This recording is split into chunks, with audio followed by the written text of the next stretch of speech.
नमस्कार सगळ्यांना शुभ संध्याकाळ। आज आपण सहवाल गाई त्याचं मूळ स्थान,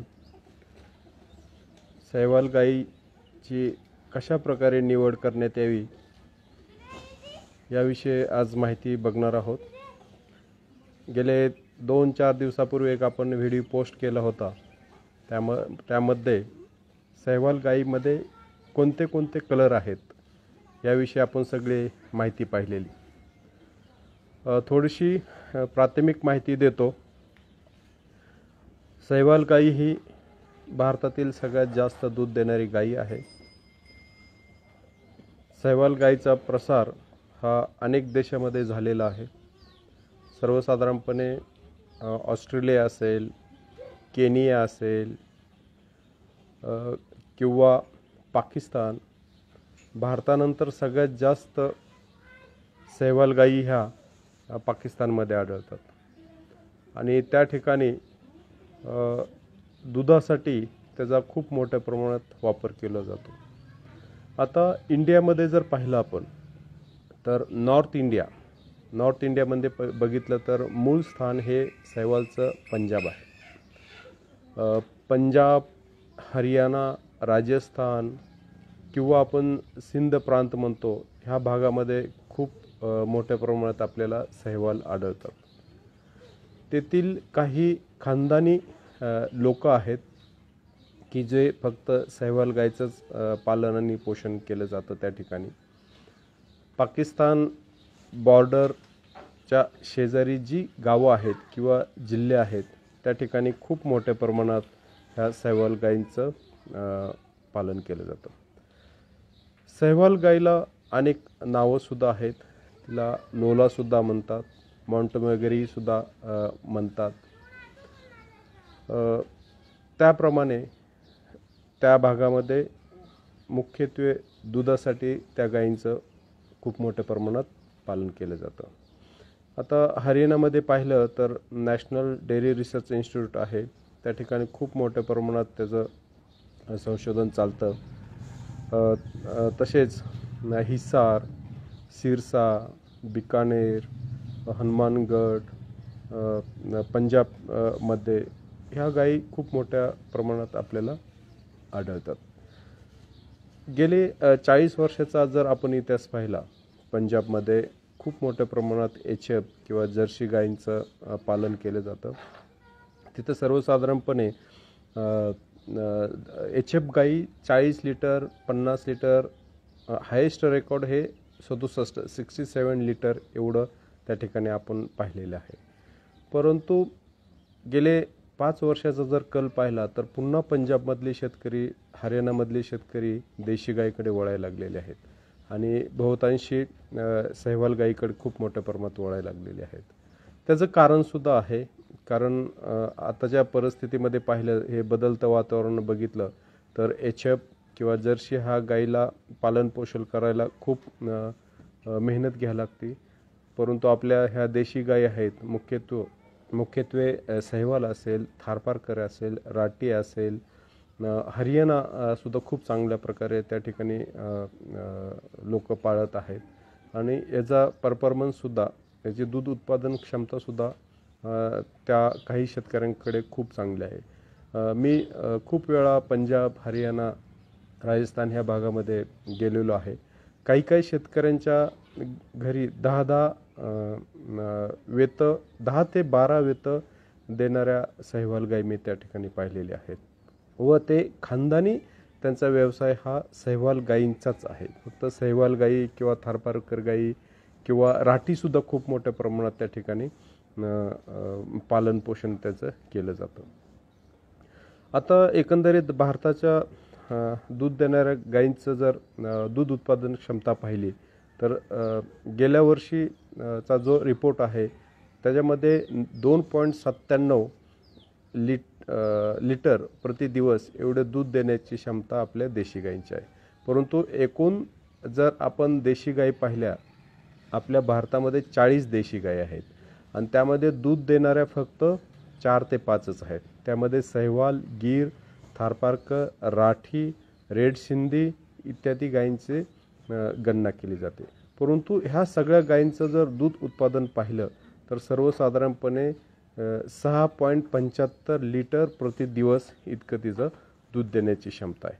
म्हणजे ज्या गायी आपल्याला दुधासाठी प्रसिद्ध आहे त्यांचं जर योग्य प्रकारे जतन केलं तर आपल्याला त्या गायीपासून सुद्धा चांगल्या प्रकारचं दूध मिळू शकतं. आता पंजाबमध्ये किंवा हरियाणामध्ये जर आपण पाहिलं तर काही शेतकऱ्यांकडे सहवाल गायी हे सर्वसाधारणपणे 15 ते 20 लिटर दूध देणारे सुद्धा गायी शेतकऱ्यांकडे आहेत आणि त्यांच्या 3-3, 4-4 पिढ्या ह्या सहवाल गायींचं संगोपन करताना आपल्याला दिसत आहे. म्हणजे ह्या सहवाल गायीमध्ये दूध देण्याची क्षमता आहे, परंतु योग्य प्रकारे त्याचं पालन पोषण केलं पाहिजे. चांगल्या प्रकारचं वीर्य बीज आपण ह्या गायींना जर वापरलं तर पुढच्या पिढीमध्ये त्यातून नक्कीच आपल्याला चांगल्या प्रकारचं दूध भेटणार आहे. तर हे सांगण्याचा उद्देश हाच आहे की कशा प्रकारे सहवाल गायीची ओळख केली पाहिजे, कशा प्रकारे सहवाल गायी निवड केली पाहिजे हे अभ्यासणं खूप गरजेचं आहे. कारण गेल्या 4-5 वर्षामध्ये महाराष्ट्रामध्ये खूप मोठ्या प्रमाणात सहवाल गायी शेतकऱ्यांनी घेतलेल्या आहेत. खूप शेतकरी ह्याच्यामध्ये फसलेले सुद्धा आहेत. कारण नॉर्थ इंडियामध्ये पाहिलं तर सहवालला जशी भारतामध्ये डिमांड वाढलेली आहे तसे तिथल्या काही शेतकऱ्यांनी सहवालबरोबर जर्सीला क्रॉस केलेला आहे आणि जर्सीचा कलर आणि सहवालचा कलर जर बघितला तो तर एकसारखाच येतो. त्यामुळं शेतकऱ्यांचे खूप मोठ्या प्रमाणात गफलत होत आहे. आणि शेतकऱ्यांनी एक लक्षात ठेवलं पाहिजे, सहवाल गाई किंवा कुठलीही देशी गाई आपण बाजारातून चांगले गाय विकत घेऊ शकत नाही. तिला आपल्या गोट्यातच तयार करावी लागते. ह्याचा सगळ्यांनी विचार केला पाहिजे. कारण ज्यावेळेस आपण सहवाल गाई त्या ठिकाणी मागवतो, हरियाणा असेल किंवा पंजाबमध्ये खूप व्यापारी आहेत त्या आपल्याला महाराष्ट्रापर्यंत गाय पोच करतात. परंतु ज्या गायींमध्ये प्रॉब्लेम आहेत, तुम्ही समजा 10 गायी घेतल्या तर 2 ते 3 गायीमध्ये त्यांना काही ना काही प्रॉब्लेम असतो. अशा गायी शेतकऱ्यांच्या माती मारल्या जातात. त्यासाठी योग्य प्रकारे त्या गायीची निवड करणे किंवा त्या ठिकाणी खूप मोठ्या प्रमाणात बाकीच्या गायींचं सुद्धा मिक्सिंग केलं जातं. जसं मी म्हटलं जर्सीचा क्रॉस केला जातो किंवा राठी सहवालची जी बहीण म्हणतो आपण राठी, हिचं सुद्धा मिक्सचर खूप मोठ्या प्रमाणात केलं जातं. तर सहवाल गाय ओरिजिनल सहवाल गाय कोणती आहे ह्याचा अभ्यास सगळ्या शेतकऱ्यांना असणं खूप गरजेचं आहे. त्यासाठी आज आपण सहवाल गायीची वैशिष्ट्ये तिची कशी ओळख करायची हे आपण पाहणार आहोत. तरी आज माझ्याकडे 4 सहवाल गाय आहेत. त्या दिवशी मी तुम्हाला 4ही कलर दाखवलेलेच आहेत. परंतु गायी सिलेक्ट करताना कुठल्या कुठल्या गोष्टी त्या ठिकाणी पाहिजेत ह्याचं आपण सविस्तर आपण आज माहिती घेऊया. तरी सुरुवात करूया. तर ही एकदम प्युअर सहवाल आहे.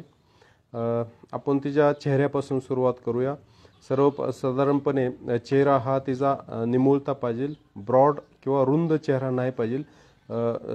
शक्यतो राठी असेल किंवा रेड सिंधी असेल ह्या गायीमध्ये तिचा चेहरा हा रुंद आपल्याला पाहायला मिळतो. असा चेहरा लमकुळा पाहिजे. ह्याच्यामध्ये जर पाहिलं शिंग खूप छोटी असतात. या ठिकाणी तुम्ही पाहू शकता शिंगाची ही दुसऱ्या वेतातली गाय आहे. शिंग खूप छोटी असतात. ह्याला आपण पोल म्हणतो. हा चेहरा याची एवढी लांबी असते.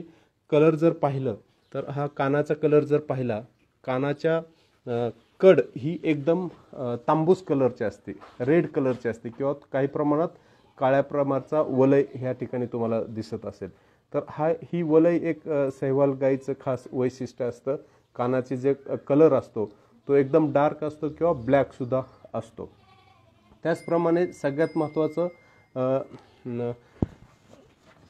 ही जी मजल आहे, मजलचा भाग जो कडचा भाग असतो तो सुद्धा पांढरा असतो. तुम्ही ह्या ठिकाणी पाहू शकता की नाक आणि तोंड ह्याच्या कडची जी केस असतात ती पांढऱ्या कलरचे असतात. डोळ्याचं जर पाहिलं तर डोळे हे खूप नाजूक असतात. डोळ्याची जी वलय असते, हा जो भाग असतो हा पांढरा कलर असतो त्या डोळ्याचा, आणि पापणी जी असते हे तांबूस कलरची पापणी असते. हे आपण या फोटोद्वारे पाहू शकता. सगळ्यात महत्त्वाचं यामध्ये आपण पोल म्हणतो. हे पोल म्हणतो आपण, हिला पोल म्हणतो आपल्या भागामध्ये. इंग्लिशमध्ये त्याला ड्युलेप म्हणतो. सगळ्यात जास्त ड्युलेपची डेव्हलपमेंट ही सहवाल गाईमध्ये आपल्याला दिसेल. आणि हिला लूज स्किन हे तिचं मुख्य कॅरेक्टरिस्टिक आहे. तिची जी त्वचा असते ही खूप पातळ आणि लूज असते. आता तुम्ही पाहू शकता ह्या ठिकाणी एवढी स्किन हे लूज असते. तसं बाकीच्या ब्रीडमध्ये आपल्याला बघायला भेटत नाही. असे लूज स्किन हे हिचं खूप वैशिष्ट्य आहे. आणि हे पोळ असतं हे खूप मोठं असतं. हा सुद्धा विचार करणं शेतकऱ्यांनी खूप गरजेचं असतं. ही जी मान आहे ही मानसुद्धा रुंद असते. बाकीच्या गायींचं जर पाहिलं, ब्रीडचं पाहिलं तर हे लांब असते. तर अशा प्रकारे कानाच्या कडेची जी केस असतील किंवा शिंग असतील, तिचा चेहरा असेल, तिचे डोळे असतील, या डोळ्याचा कडेचा भाग हा तुम्हाला पांढरा दिसेल, पण बाकीचा भाग हा पूर्णतः ब्राऊन दिसेल. ह्या अशा प्रकारे ह्या गायींचं वैशिष्ट्य असतात. आता जर खांदा बघितला, हा खांद्याचा भाग तुम्ही पाहू शकता. त्याला इंग्लिशमध्ये आपण हंप म्हणतो. तर हा भाग खूप महत्त्वाचा असतो. ज्यावेळेस गाई जर्सीबरोबर क्रॉस केली जाते त्यावेळेस हा खांदा कमी असतो. खांद्यानंतर सगळ्यात महत्त्वाचं पुढचे पाय. पुढचे पाय हे मागच्या पायापेक्षा छोटे असतात, उंचीने छोटे असतात. मुख्य ते सहवाल गाईचं जर पाहिलं तर पायामध्ये खुरं जर पाहिले तर ही खुरं ही पहा, खुराच्या वरची जी केस असतात ती काळे असतात. सहवाल गाईची केस ही काळे असतात. ह्या ठिकाणी सुद्धा तुम्ही बघू शकता ही केस तांबूस किंवा काळ्या कलरचे असतात. तर अशा प्रकारे ह्या छोट्या छोट्या गोष्टी आपण गाई घेताना पाहणं गरजेचं आहे. आता सगळ्यात महत्त्वाचं पाठ. जर तुम्ही सहवाल गाई पाहिली तर तिच्या पाठीला हा बाक असतो. नेहमी अशा प्रकारचा हा बाक तुम्हाला पाहायला भेटेल. ही तांबड्या कलरची पहा किंवा हे काळ्या कलरची सुद्धा गाय पहा, हिच्यासुद्धा पाठीला आपल्याला बाक पाहायला भेटेल. आणि हे जास्त करून सहवाल गाईमध्ये खूप मोठ्या प्रमाणात असतं, कारण तिचे पुढचे पाय हे छोटे असतात आणि पाठीमागचे पाय जर पाहिले हे उंच असतात, नेहमी उंच असतात. तुम्ही पाहू शकता या ठिकाणी. तर अशा प्रकारे हिचं हे बॉडी स्ट्रक्चर असतं. बाकीच्या गायीपेक्षा सहवाल गायीची उंची ही कमी असते आणि रुंदी जास्त असते. आपण हा भाग बघू शकता. हा भाग हा जास्त फुगरट असतो. तर ही गायीची काही वैशिष्ट्ये आहेत. दुसरं सगळ्यात महत्त्वाचं हा आपण ह्याला नेवल फ्लॅप म्हणतो, इंग्लिशमध्ये नेवल फ्लॅप म्हणतो. तर सहवाल गायीचं हे सगळ्यात मुख्य वैशिष्ट्य आहेत. हे सगळ्यात जास्त, ह्याच्यामध्ये सुद्धा 3 प्रकार असतात. त्याच्यामध्ये काही हे रुंद असतं, असं रुंद असतं काही गायींमध्ये, आणि काही गायीमध्ये असं फोल्ड असतं, म्हणजे त्याची जी लांबी आहे ती कमी असते. परंतु अनेक जाणकार म्हणतात जेवढं हे नेवल फ्लॅप लांब असेल तर ते राटी ग्रुपमध्ये आढळतं, आणि जेवढं हे कमी असेल, अशा प्रकारचा जर फोल्ड असेल तर तो सहवालमध्ये आढळतो, असं खूप जाणकार लोकांचं यामध्ये म्हणणं येतं.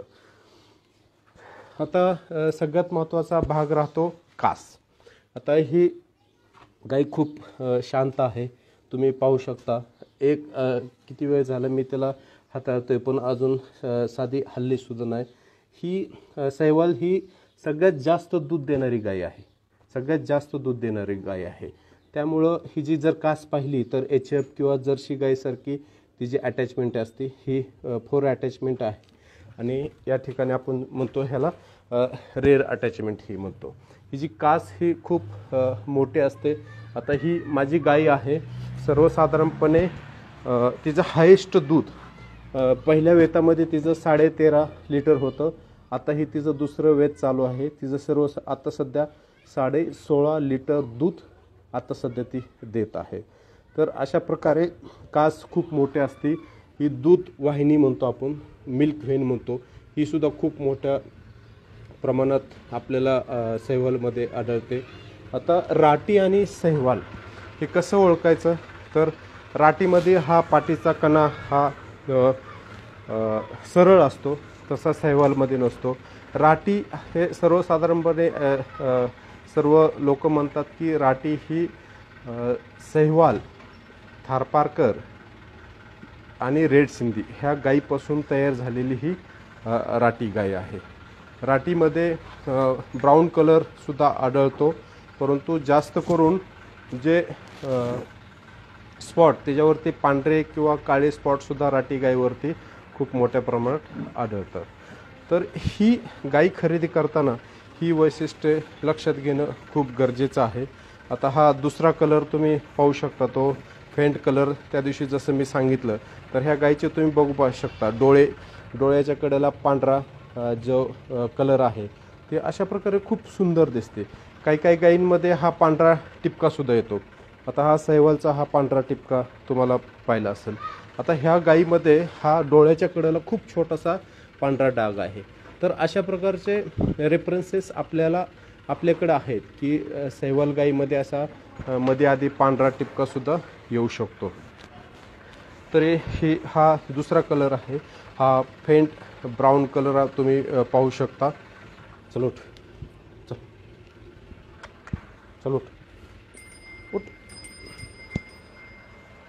एक मिनटं तिला उठवतो मी. चल उठ की बाळा, चल. तर तुम्ही त्या गाईला किती माया लावताय हे आपण या ठिकाणी बघू शकतो. एकदम शांत स्वभावाची गाय तुम्हाला पाहायला भेटेल. अजिबात त्रास देत नाही. अनोळखी लोकांनाच फक्त ते त्रास देते, तर ते बिलकुल त्रास देत नाही. आता हा तिसरा कलर, यामध्ये सुद्धा तुम्ही पाहू शकता हिचा चेहरा थोडासा रुंद आहे. स्किन कलर हा डार्क ब्राऊन कलरचा आहे. नेवल फ्लॅप जर खाली पाहिलं तरी हे थोडंसं छोटं आहे ब्राऊन गाईपेक्षा. हे जे टीट आहेत म्हणजे सड जे आहेत ते पूर्णतः काळ्या कलरचे आहेत, परंतु ब्राऊन कलरच्या गाईचं बघितलं तर पूर्णतः पांढऱ्या कलरचे आहेत. तर अशा प्रकारे हिचं शिंगाची साईज बघू शकता, डेव्हलप बघू शकता. आता ही कालवड आहे, ही 3 वर्षाची कालवड आहे, गाभण कालवड आहे. आता तिला आपण एंडेरायचं सिमेंट वापरलेलं आहे. तर अशा प्रकारे सहिवालची निवड करताना आपण ही काळजी घेणं गरजेचं आहे. तर त्या दिवशीसुद्धा मी दाखवलेला आहे की हा एक कलर आहे, हा फेंट कलर आहे, हा पूर्ण ब्राऊन कलर आहे आणि हा ब्लॅक कलर आहे, पूर्णतः ब्लॅक कलर आहे. तर अशा प्रकारे गायींची निवड करताना ही काळजी घेणं गरजेचं आहे. सगळ्यात महत्त्वाचं, गायी घेताना काही टेस्ट आपण करणं खूप गरजेचं आहे. त्याच्यामध्ये ब्रुसोलोसिस असेल, TB असेल, जॉन डिसीज असेल, ह्या सगळ्या टेस्ट आपण गायी घ्यायच्या आधीच करणं खूप गरजेचं आहे. त्यानंतरच आपण हे गाय खरेदी करू शकतो. आता गायी खरेदी करताना मुख्यत्वे व्यापाराच्या नादी न लागता आपण स्वतः त्या भागामध्ये फिरून ह्या गायींची खरेदी करणं गरजेचं आहे. कारण खूप ठिकाणी हे अशा वेगवेगळ्या माध्यमातून आपल्याला फसवलं जातं. सहिवाल क्लबची स्थापना ज्यावेळेस आम्ही केली त्यावेळेस आम्ही ग्रुपमध्ये ह्या गायी खरेदी केल्या. त्यामुळे आमच्यापैकी कोण ना कोण तिथे जाऊन ह्या गायी आम्ही खरेदी करायचो, त्यामुळं फसवणूक कमी व्हायची. ह्यासाठी आम्हाला नॅशनल डेअरी रिसर्च इन्स्टिट्यूट ह्या संस्थेने खूप मदत केली. त्या ठिकाणी जो ब्रीडिंग ट्रॅक आहे, ओरिजिनल जो ब्रीडिंग ट्रॅक आहे, तो आम्हाला त्या ठिकाणी तिथले डॉक्टर लथवाल सर यांनी दाखवला. त्यांच्या मदतीने आम्ही पहिल्यांदा काही गायी सिलेक्ट केल्या त्यामुळं एनडीआरआयची आम्हाला खूप त्या ठिकाणी मदत झाली. पहिल्यांदा आम्ही फक्त 18 गायी आणलेल्या. आता सध्या आमच्याकडे जवळजवळ 1,500 गायी सहवाल मोठ्या गायी आणि त्याची वासरं एवढे आमच्याकडे उपलब्ध आहेत. तरी शेतकरी बांधवांना माझी एवढीच विनंती आहे, सहवाल गायी घेताना किंवा कोणती गीर असेल, सहवाल असेल, थारपारकर असेल, रेड सिंधी असेल, या कोणत्याही गायी घेताना त्याचं योग्य प्रकारे ब्रीड कॅरेक्टरिस्टिक काय आहे हे पाहणं गरजेचं आहे. ती क्रॉसमध्ये आहे काय हे सुद्धा पाहणं गरजेचं आहे. कारण आता सध्या खूप मोठ्या प्रमाणात या ठिकाणी राठी किंवा जर्सी या जे क्रॉस केलेल्या गायी काही दलाल देतात, त्यामुळे शेतकऱ्याची फसवणूक होते. सर्वसाधारणपणे शास्त्रीयदृष्ट्या बघितलं तर गायीची निवड करताना सर्वसाधारणपणे दुसऱ्या किंवा तिसऱ्या वेतातली करावी असं सांगितलं जातं. परंतु ज्यावेळेस आपण बाहेरच्या गोट्यातून, बाहेरच्या राज्यातून गायी आणतोय, त्यावेळेस तिची पी डिग्री पाहणं गरजेचं असेल. पी डिग्री नसेल तर तिचं ब्रीड कॅरेक्टरिस्टिक पाहणं गरजेचं आहे.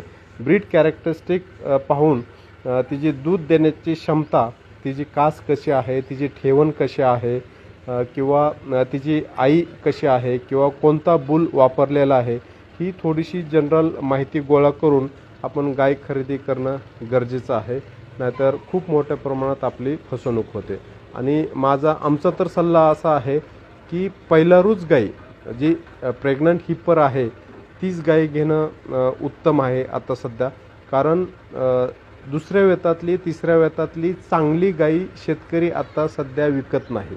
ज्या गाई काही गाई लाता मारतात किंवा काही गायींना खोड आहे वेगवेगळ्या प्रकारची, अशा प्रकारच्या गायीच फक्त शेतकरी विकतात आणि त्यामुळं शेतकऱ्याची फसवणूक मोठ्या प्रमाणात केली होते. तर ह्या गोष्टी तुम्ही सगळ्यांनी ध्यानात घेणं खूप गरजेचं आहे. आजच्यासाठी एवढंच आपल्या सगळ्यांना माहिती या ठिकाणी दिलेली आहे. पुढील काही माहिती आपल्याला पाहिजे असेल तर नक्की आमच्याशी संपर्क करा. परंतु एक सांगणं माझं नक्की राहील की देशी गोपालन करणे खूप काळाची गरज भविष्यात पडणार आहे. देशी गोपालन करताना ज्या दुधासाठी गायी प्रसिद्ध आहेत त्या गायींनाच या ठिकाणी आपण प्रेफरन्स देणं गरजेचं आहे. कारण पुन्हा एकदा सांगतो, देशामध्ये दुधासाठी सहवाल, गीर, थारपारकर, रेड सिंधी, राठी ह्या गायी खूप मोठ्या प्रमाणात प्रसिद्ध आहेत. परंतु आता सध्या उपलब्ध जर पाहिली तर फक्त गीर गायींची खूप मोठ्या प्रमाणात उपलब्ध आहे. बाकी सहवालची थोड्या प्रमाणात आहे.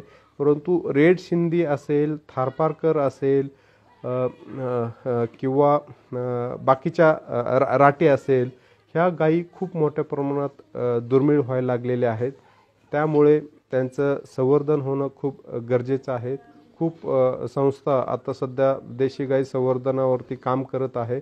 त्यामध्ये आयव्हेरिया असेल किंवा एनडीआरआय असेल, CIRC मेरिट असेल किंवा महाराष्ट्रामध्ये आता NDDBने राहुरीला खूप मोठ्या प्रमाणावरती सिमेंट प्रोडक्शन त्या ठिकाणी चालू केलेलं आहे. तर ह्या सगळ्या गोष्टीचा आपण वापर करून पुढची पिढी कशी सुधारता येईल ह्याचा विचार करणं खूप गरजेचं आहे. आपण नेहमी म्हणतो की आपल्या देशामध्ये जे लाईव्हस्टॉक पॉप्युलेशन आहे, जेवढ्या देशी गायी आहेत त्यातल्या 80% गायी ह्या आहेत गावठी गायी आहेत, गावठी गाय आहेत. तर ह्या गावठी गायींची सुधारणा करणं हे सुद्धा खूप महत्त्वाचं आहे. त्यासाठी ज्या गावठी गाय आहेत त्यांना सहवाल असेल, थारपारकर असेल, रेड सिंधी असेल किंवा गीर असेल, अशा प्रकारचं त्या ठिकाणी क्रॉस करून त्यांच्या जी पुढची पिढी येणार आहे त्याचं दूध वाढवणं खूप गरजेचं आहे. तरी हे सहवाल, गीर, थारपारकर, रेड सिंधी किंवा राठी ह्याच गायी दुधासाठी पाळणं खूप गरजेचं आहे. खूप वेळा शेतकरी विचारतात की महाराष्ट्रामध्ये आपल्या वेगळ्या जाती आहेत, तुम्ही सहवाल, गीर, थारपारकर यांना प्रोत्साहन का देता? तर माझं सर्व शेतकऱ्यांना हेच सांगणं आहे की जसं आपल्या देशामध्ये ह्या जवळजवळ 53 गायी झाल्यात आता वेगवेगळ्या भागामध्ये, पूर्ण देशामध्ये. नवीन नवीन गायींची सुद्धा त्यामध्ये भर पडत आहे. परंतु ह्या सगळ्या गायींपैकी फक्त 4 ते 5 गायीच दुधासाठी आहेत. महाराष्ट्रामध्ये पाहिलं तर फक्त देवणी ही दुहेरी उत्पादनासाठी आहे. ती दुधासाठी सुद्धा आहे आणि ओढ कामासाठी सुद्धा आहे. परंतु आपण जर कोकण कपिला बघितलं किंवा खिलार बघितलं किंवा डांगी बघितलं किंवा लाल कंदारी बघितलं, ह्या सगळ्या गायी जास्त करून ओढ कामासाठी वापरल्या जातात आणि त्याची दूध देण्याची क्षमता ही खूप कमी आहे. त्यासाठी आपण ज्या गायी आपल्या देशामध्ये दूध उत्पादनासाठी प्रसिद्ध आहे त्याच गायींचं वीर्य आपण वापरलं पाहिजे किंवा त्याच गायी दूध उत्पादनासाठी वापरले पाहिजे. कारण ह्या सगळ्या ज्या दूध देणाऱ्या गायी आहे त्याची दूध उत्पादन क्षमता हे 1,500 ते 2,500 लिटर प्रति वेत इतकी आहे. आता आम्ही आमच्या क्लबच्या माध्यमातून गेले 5 वर्षे झालं याचा अभ्यास करत आहोत. प्रत्येक शेतकऱ्यांनी दूध उत्पादन क्षमता, तिची पीक यील्ड असेल किंवा इंटर काविंग पिरियड असेल किंवा 2 वेतातील अंतर किती आहे, हे सगळं रेकॉर्ड आम्ही ठेवलेलं आहे. प्रत्येक गायीचा आम्ही माहिती गोळा केलेली आहे. त्यानुसार त्याची पेडिग्री आम्ही बनवत आहोत आणि उच्च प्रकारचं सिमेंट वापरून पुढच्या पिढीमध्ये जास्तीत जास्त कसं दूध आपल्याला मिळवता येईल याचा प्रयत्न आम्ही महात्मा फुले कृषी विद्यापीठ राहुरी अंतर्गत कृषी महाविद्यालय पुणे पशुसंवर्धन दुग्धशास्त्र विभाग यांच्यामार्फत आम्ही या ठिकाणी करत आहोत. काही शेतकऱ्यांना आम्ही एनडीआरआय असेल किंवा NDDB असेल, आता CRC असेल, ह्या संस्थेकडून चांगल्या प्रकारचं उच्च दर्जाचं सिमेंट कसं उपलब्ध होईल याचा आम्ही प्रयत्न करत आहोत. आमच्या सर्व शेतकऱ्यांनी खूप चांगल्या प्रकारचं रेकॉर्डिंग ठेवलेलं आहे आणि तुम्ही सगळ्यांनी सुद्धा ते रेकॉर्डिंग ठेवणं खूप गरजेचं आहे. कारण भविष्यामध्ये ज्यावेळेस आपण ह्या सगळ्या रेकॉर्ड ठेवू त्यानंतर जे आपल्या गायीची उत्पादक क्षमता किती आहे, त्यानंतर त्याच्या पुढच्या पिढीमध्ये किती आहे, त्यानुसार त्या गायीची किंमत ठरणार आहे आणि भविष्यात नक्कीच ह्या गायींना खूप मागणी राहणार आहे. त्यासाठी ज्या पेडिग्री सीट ज्या ठिकाणी उपलब्ध आहेत त्याच गायींना मार्केटमध्ये खूप व्हॅल्यू येणार आहे. त्या दृष्टीने सुद्धा प्रयत्न करणं गरजेचं आहे. मगाशी जसं सांगितलं की आमच्या प्रत्येक शेतकऱ्यांनी त्याची दूध उत्पादन क्षमता आम्ही बघितलेली आहे.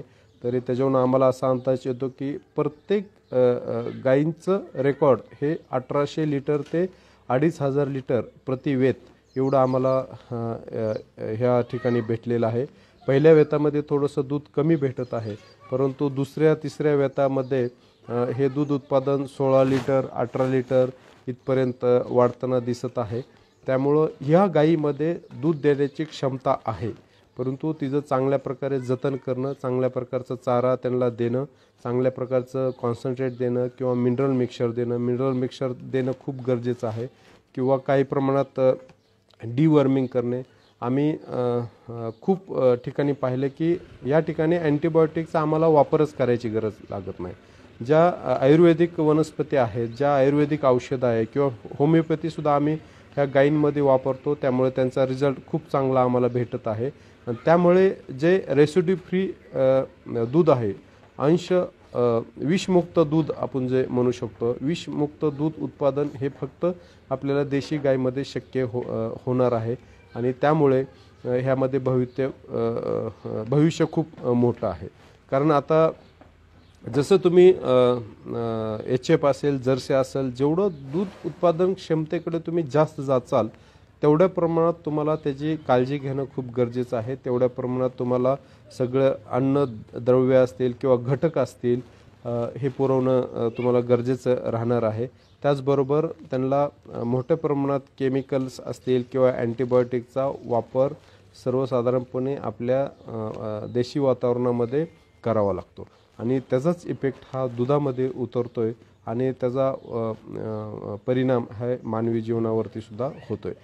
त्यासाठी देशी गोपालन करताना अशा प्रकारचे एकतर जनावरं आजारी पडत नाहीत, त्यांना कुठल्या प्रकारचे औषध ट्रीटमेंट त्यांना खूप कमी प्रमाणात करायला लागतात. जर तुम्ही त्या गायींना काही जखम झाली किंवा गायींचं कासेतलं दूध अपूर्ण राहिलं किंवा दुसऱ्या गायींनी मारलं, अशा वेळेस ह्या गायींमध्ये प्रॉब्लेम येतात किंवा डॉक्टरला बोलवायला लागतं. नाहीतर 95% गायींना कुठल्या प्रकारचे ट्रीटमेंटची गरज या ठिकाणी लागत नाही, असा आमच्या सर्व शेतकऱ्यांचा अनुभव आहे.